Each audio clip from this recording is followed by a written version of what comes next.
Ya lo tenemos con nosotros. ¿Entienden lo que él es? El doctor Ildefonso Caraballo Sánchez con nosotros en esta mañana. Óigame, listo para trabajar con nosotros. Aleluya. Y yo no tengo que decir sobre eso, que el doctor Caraballo, mire, come a la hora que sea y no le cae nada, eso le cae nítido. Yo levanté mis manos, no sé si era adorando a Dios o identificándome contigo. Yo te digo, para que tú veas, uno antes, lo que fuera, uno se comía, brother. Pero llega un momento, mano, donde tú te comes un revoltillo, chico, y poquito. Macho, deja eso. Esos cultos, esa salida después de los cultos. Oye, para no comer pan, para no comer quizás pan, otras cosas que sí, ¿verdad? Que te hacen un daño violento. Pues uno se come un revoltillito, que eso es proteína, pero ni eso. Ay, Dios mío. Un yogur tranquilito, un yogur a esa hora, una frutita y alguna fruta, porque tampoco se puede comer toda la fruta a esa hora. En la iglesia hay una enfermera que me dijo, no puedes comer ni esta fruta, ni esta fruta, ni esta fruta. Me dijo un montón de frutas porque todas tienen ese azúcar. Y yo le dije, entonces, ¿qué yo hago por la noche? Me muero de hambre. ¿Qué hago? Me muero de hambre. Ay, pastor, nada, hay que cuidarse, ciertamente hay que cuidarse. Uno piensa que el cuerpo está igual que en los 20, pero ciertamente no. Estamos avanzando. Así mismo, hermano mío. Avanzando. Un saludo, qué bueno estar aquí en Tertu Hablemos. Así es. Qué bueno, amigos y amigas que están compartiendo con nosotros y que nos bendicen con su ministerio. Un saludo para cada uno de ellos, cada una de ellas. Estamos listos para continuar esta sesión de... Así es. ¿Entienden lo que él es? Vamos aquí a compartir, pastor, la pantalla. Adelante usted. Share screen. Windows. Vamos a ver. Mire, ahí pastor. Está, vamos a ver, aquí está, mira ahí. Ahí está. Excelente. Muy bien. Para tranquilizar los estómagos y las malas noches, vamos a tocar un tema de hermenéutica para que el estómago se asiente. Así es, así es. Mire, estamos en este tiempo presentando diferentes métodos de interpretación bíblica. Un resumen, ¿verdad? Unas pinceladas sobre aquellos aspectos que son importantes cuando vamos a interpretar la Biblia. Interpretar la Biblia es una responsabilidad. Responder a la pregunta de ¿entiendes lo que lees? Es una sagrada responsabilidad que hay que tomar muy en serio y responsablemente. Estuvimos mirando el primer método que se conoce como el método racionalista. Afirmamos, ¿verdad?, que Dios nos dio la capacidad de pensar, así que somos seres pensantes y debemos utilizar esas capacidades que Dios nos ha dado. El problema de este método racionalista es que elimina todo lo sobrenatural, elimina todo aquello que tiene que ver con eventos y situaciones que van más allá de la capacidad científica, de la mente científica. Así que desde esa perspectiva, este método ha aportado algunos argumentos bíblicos de interpretación bíblica que lamentablemente algunos toman como bueno, a pesar de que el mismo nombre de ellas les dice hipótesis, la hipótesis de, la hipótesis tal, pero cuando analizan la Biblia se han ido por esa corriente, ¿verdad? Y la toman como válida. En el día de hoy vamos a ver el método alegórico místico, el método alegórico místico. Aquí estoy compartiendo, ampliando la pantalla. El método alegórico místico considera la Biblia como una serie de alegorías. El nombre viene, ¿verdad?, de este género literario. La alegoría es un género literario reconocido que tiene elementos de narrativa. Las alegorías se dan en forma de cuentos, en forma de relatos, en forma de historias. La Biblia está llena de estos elementos históricos, pero busca la comparación, la moraleja, la enseñanza que está detrás de ese evento. No le da importancia a lo que está delante, sino lo que está detrás. Algunos definen la alegoría como una metáfora extendida, una metáfora extendida. O sea que la metáfora es una comparación indirecta cuando analizamos la hermenéutica, y esto se usa en literatura regular, ¿verdad? El curso de literatura en español, en universidad. Y está preparada intencionalmente por el autor para expresar su mensaje. O sea que hay una intencionalidad de parte del escritor, de parte de aquel que la usa para llevar su mensaje. Un detalle del elemento alegórico es que solo el autor sabe de qué está hablando. O sea, en un sentido, tratando de explicar el contenido, pues la gente se queda, las personas se quedan así como, ¿de qué está hablando? ¿Qué es lo que quiere decir? ¿De qué trata este tema? Aplicándolo a pasajes bíblicos, a pasajes que están dentro de la escritura. Como ya señalé, en este método alegórico místico, lo natural y evidente de la Biblia no es lo importante, sino su sentido místico espiritual. Los griegos que todavía están con nosotros por su pensamiento a Así es. través de su influencia Sí. desde el tiempo de Alejandro el Grande, lo utilizaban para explicar mitos y leyendas. Ustedes saben que había muchas historias, todo este sentido cosmológico de los griegos, todo esa playa de dioses que tenían ellos, ¿verdad? Y todas las historias relacionadas a esos dioses de la mitología. La iglesia, influenciada en sus orígenes por el pensamiento griego, toma este método para explicar dificultades bíblicas, aquello que no se podía entender con claridad. Pues ellos decían, espérate, esto vamos a explicarlo de esta manera.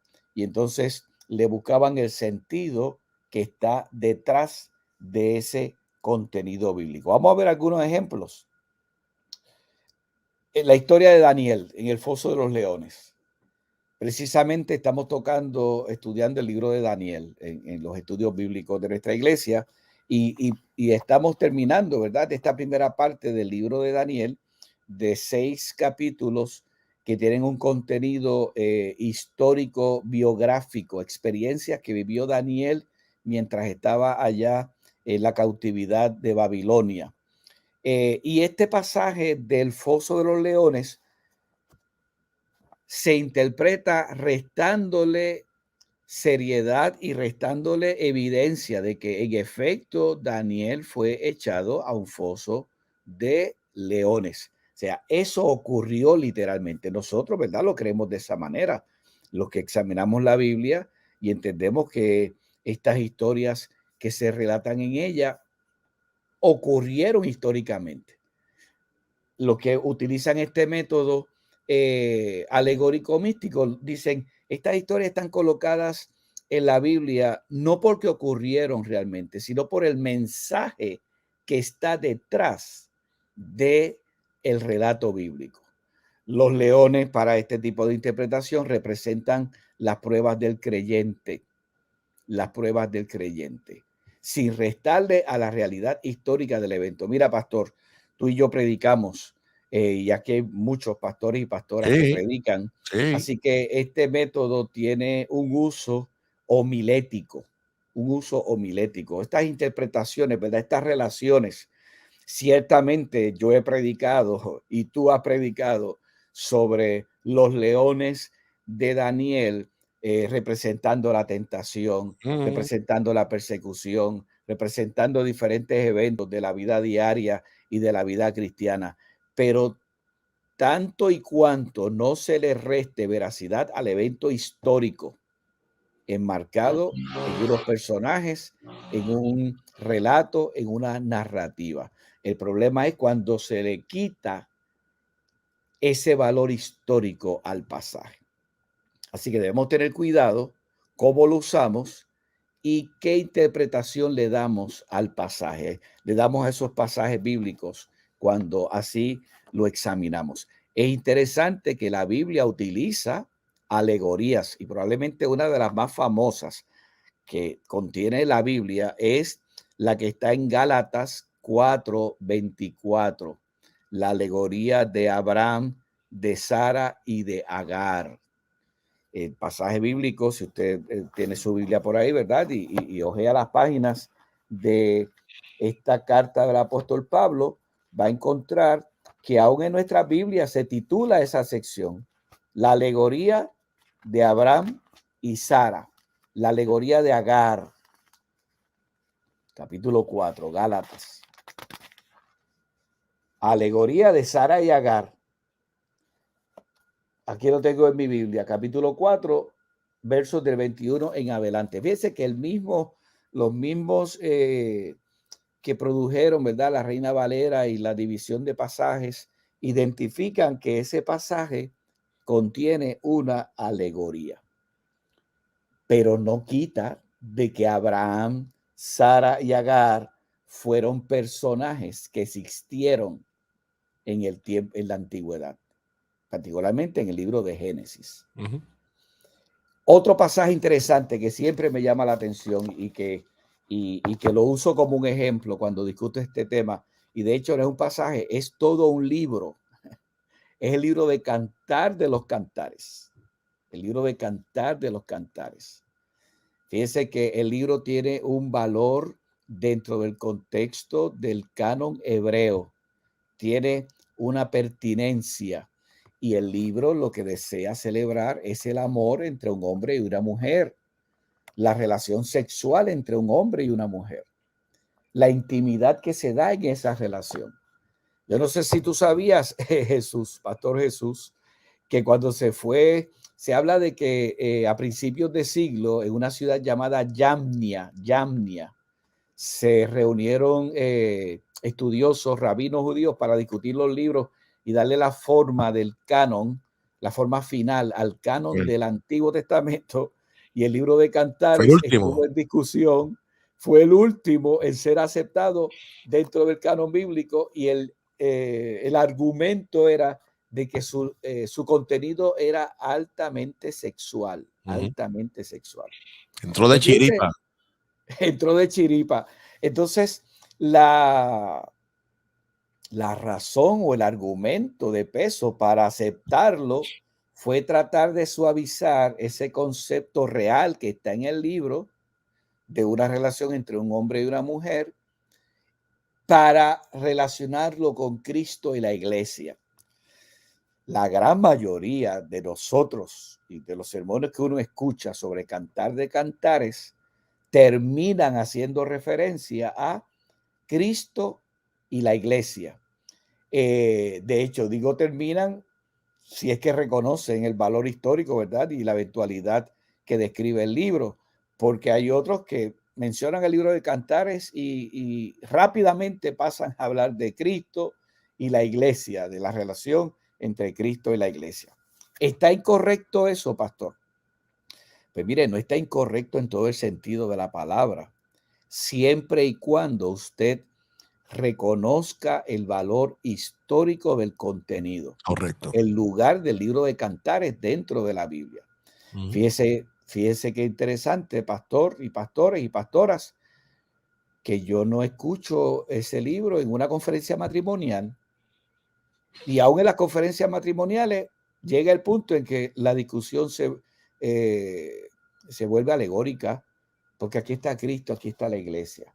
Ciertamente es interesante que Pablo, fíjense que Pablo en el Nuevo Testamento utiliza esa relación de esposo y esposa dentro del matrimonio en el libro de Efesios para hablar de la relación entre Cristo y la iglesia. O sea, ciertamente hay un argumento bíblico desde ese punto de vista en el Nuevo Testamento. Aquí mi punto es que tengamos cuidado al usar el método alegórico, místico, enfatizando la realidad literal e histórica del evento que ocurrió que esos personajes fueron reales. En el caso de Cantares, que estoy dando como ejemplo, reconocer el valor dentro del canon y el uso inicial, ¿verdad? El uso original y que tiene valor para nosotros en nuestros días, porque ciertamente hay muchos consejos y muchas áreas donde podemos aprender a mejorar nuestra relación matrimonial, la relación que Dios nos ha dado entre hombre y mujer, ¿verdad?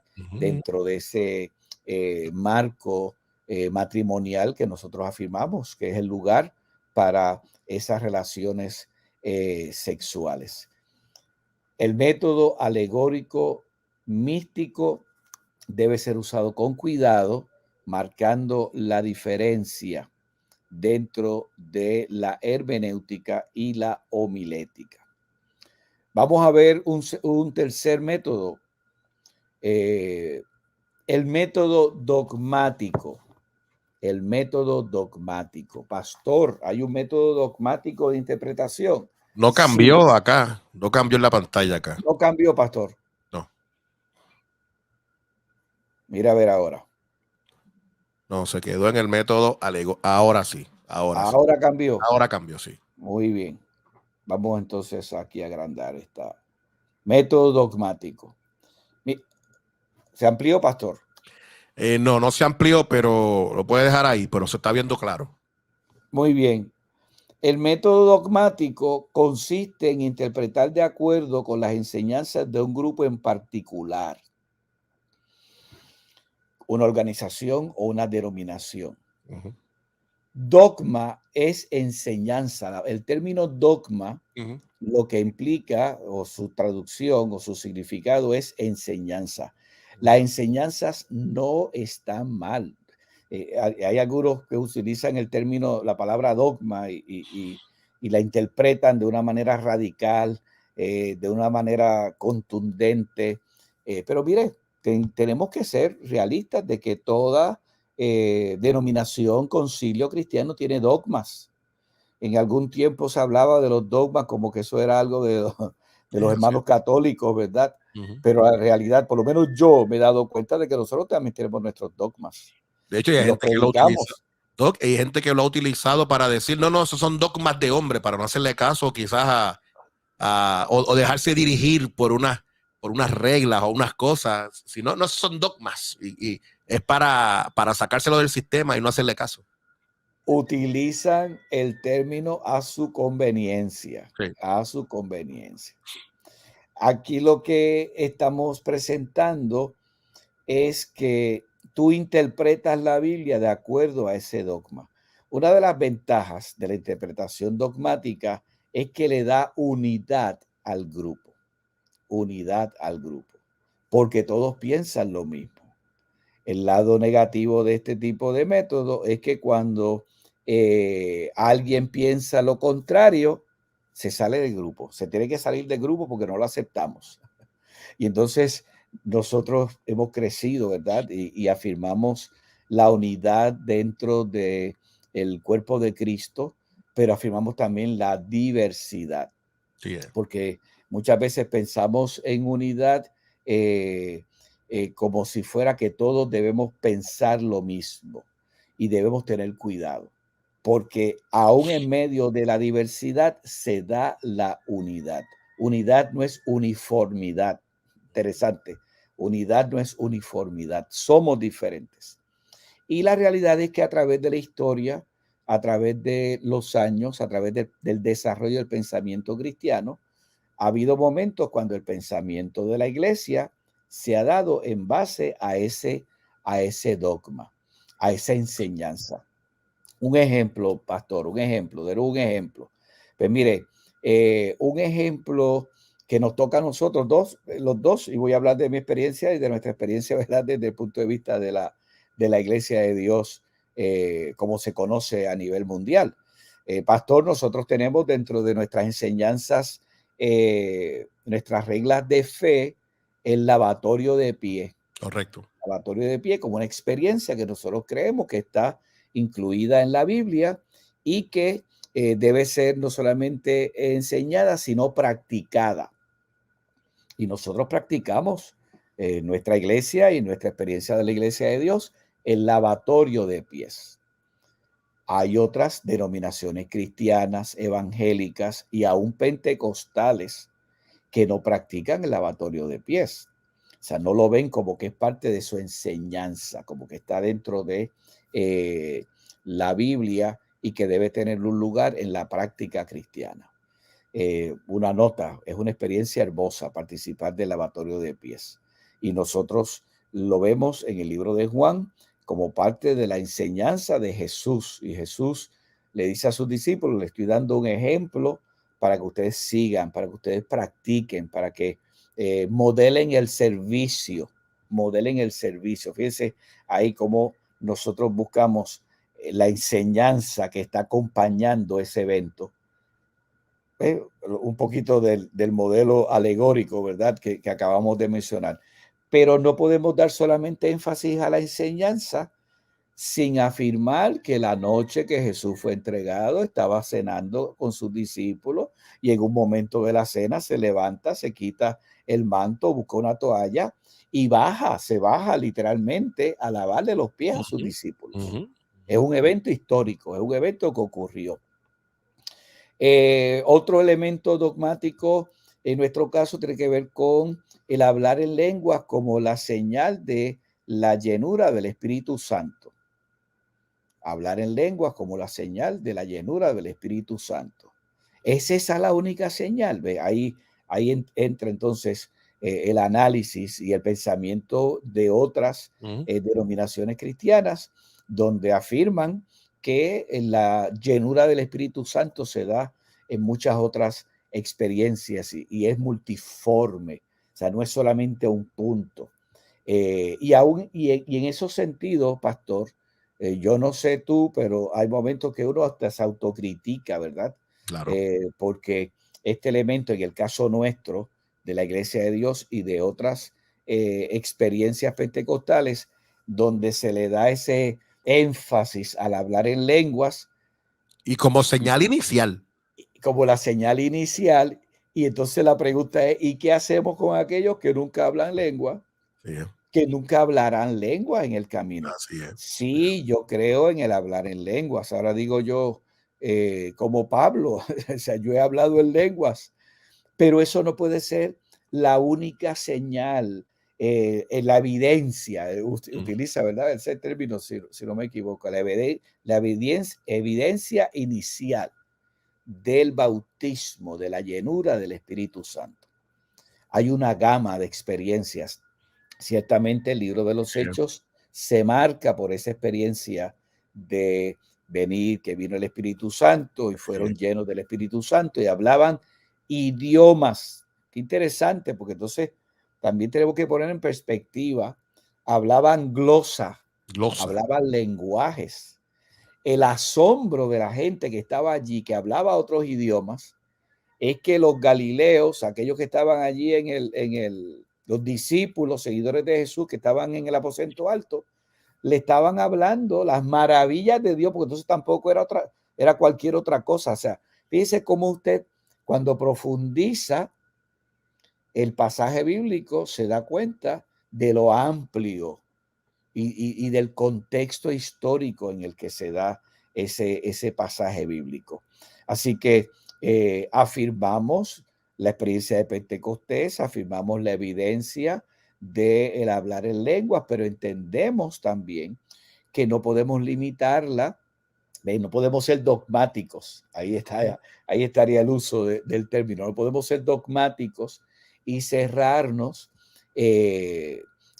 Yo he conocido pastores respetados, amados, algunos ya están con el Señor y el testimonio de muchos que le conocimos es que nunca le escuchamos hablar en otras lenguas.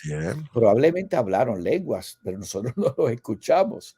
O sea, no hubo ese testimonio público de esa acción, de un estilo pasivo, de un estilo calmado, ¿verdad? Nunca los vimos corriendo, ni sudando, ni en ese mover particular y característico del pentecostalismo y del movimiento del Espíritu Santo. Santo.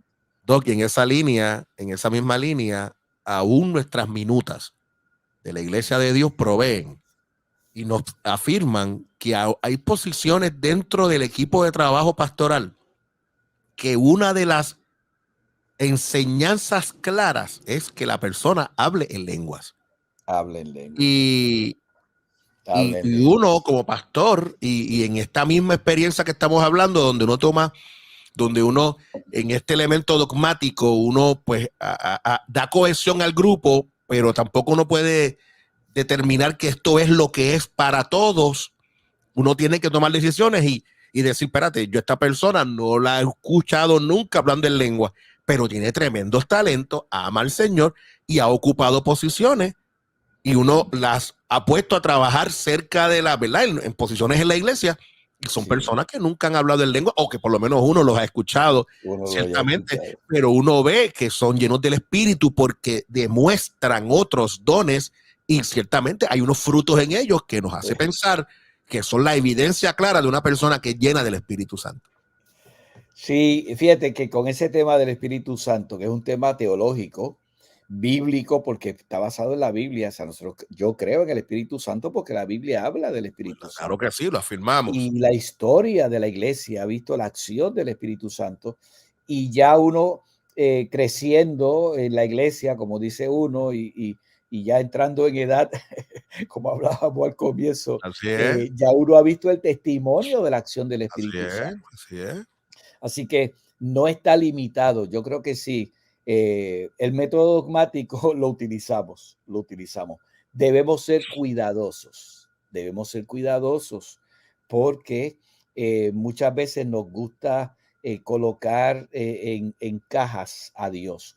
Dios trabaja y Dios va a trabajar como yo espero, que Dios cumpla mis expectativas. Mira, hay momentos que Dios no cumple nuestras expectativas. Estoy pensando en Elías allá en la cueva, en las manifestaciones que sintió y que experimentó, en cuáles estaba presente Dios, en el silbido apacible, en el mover tranquilo, amable, cariñoso de la acción divina. Así que sí, pastor, debemos tener cuidado afirmando lo que creemos, pero no llevando esos análisis dogmáticos a una interpretación que rompa corazones y destruya vidas. Oye, Doc, y muchas veces esa dogma, cuando se lleva a niveles supremos y es un dogma que se basa más en la imposición, en el seguirlo a toda costa, y no se basa en una experiencia del amor, se convierte entonces en una tiranía. Pasa de un renglón a otro. Y ahí entonces entra Primera de Corintios 12 y Primera de Corintios 13. Sí, porque se convierte entonces en una tiranía, ya pasó a ser otra cosa, ya no es un elemento donde me da la oportunidad a mí a yo ver la dogmática, pero sobre la dogmática hay un elemento de amor. Y si nosotros no estamos basados en ese amor, pues entonces nos pasamos de un lado a otro. Sí, mencioné Primera de Corintios 12 y Primera de Corintios 13, porque hablamos de Corintios 13, el amor, la definición de Pablo del amor, pero es que en Primera de Corintios 13 no ocurre si no hay un análisis, y precisamente capítulo 12 trata de poner en orden Pablo las manifestaciones del Espíritu Santo en Corinto. Wow, mira, aún me escuché y dije, trata de poner en orden al Espíritu Santo. Algunos deben estar diciendo, Señor, ¡ay, ¿qué qué herejía dicho! El Dios de orden, sí. O sea, no es ejercer control sobre, es reconocer que Dios es un Dios de orden. Y ahí en Primera de Corintios 12, Pablo habla de la diversidad de dones, explica esa manifestación de dones, pero termina diciendo, procurad pues los dones mejores, mas yo os muestro un camino más excelente. Capítulo 12, verso 31. Y entonces comienza el verso el 1 del capítulo 13, si yo hablase lengua, interesantemente, humanas y angélicas y no tengo amor. Y ahí entonces hace todo un análisis de cómo muchas veces nuestras manifestaciones carismáticas impiden que se manifieste el amor de Dios. Pastor, vamos a terminar aquí. Muy bien. Hoy hemos dado 2 temas aquí. Extraordinario. Pesados. Sí, extraordinario, extraordinario. Y nosotros le damos la gloria a Dios porque ciertamente nos dan la oportunidad de nosotros seguir añadiendo a nuestra experiencia de vida herramientas para entender lo que leemos. Amén. Y entenderlo. Me parece que vamos en el rumbo correcto. Hay varios mensajes de gente, ¿verdad? Felicitando la presentación como siempre. Gloria de a la Dios. mañana. El pastor Ricardo Acevedo nos dice excelente. El pastor Alex Morales nos dice excelente tiempo de enseñanza. Gracias. Este buen amigo Jorge Rodríguez Rubio, allá de la UTC, nos dice buenos días, bendiciones. El pastor Heriberto Vega nos dice magistral enseñanza, poderoso, a la gloria de Dios. Heriberto, bendiciones. Y un abrazo. Y también Sonia nos dice Dios bendiga cada recurso que son de bendición. Amén. Así que nosotros le damos gloria a Dios. Gloria a Dios por eso. Mire, nosotros no queremos finalizar esta jornada sin decirles que usted puede comunicarse con el doctor Ildefonso Caraballo. Ahí está su número de teléfono, 787-646-2289. A la orden. 787-646-2289. Y también aquí está su email, y caraballosánchez@gmail.com. Pastor, y también lo pueden hacer a través de la página de la iglesia. La página de la iglesia, Iglesia de Dios MB, Tabernáculo de Fe. Iglesia de Dios MB, Tabernáculo de Fe. Hay varias iglesias de Dios y usted va a escribir Iglesia de Dios y va a encontrar muchas. Todas son de Dios. Bendito sea el nombre del Señor. Sí, pero entonces identifique MB y luego Tabernáculo de Fe. Y allí estamos a la orden. Allí estamos a la orden para servir a Dios y para servir a la iglesia. Gloria a Dios. Pastor Caraballo, muchas gracias por bendecirnos como siempre y Amén. llevarnos por este rumbo, dándonos herramientas para entender lo que leemos. Me parece que es poderoso ese camino. Aleluya, un abrazo, hermano mío. Te amamos, brother. Gracias. Paz, hermano.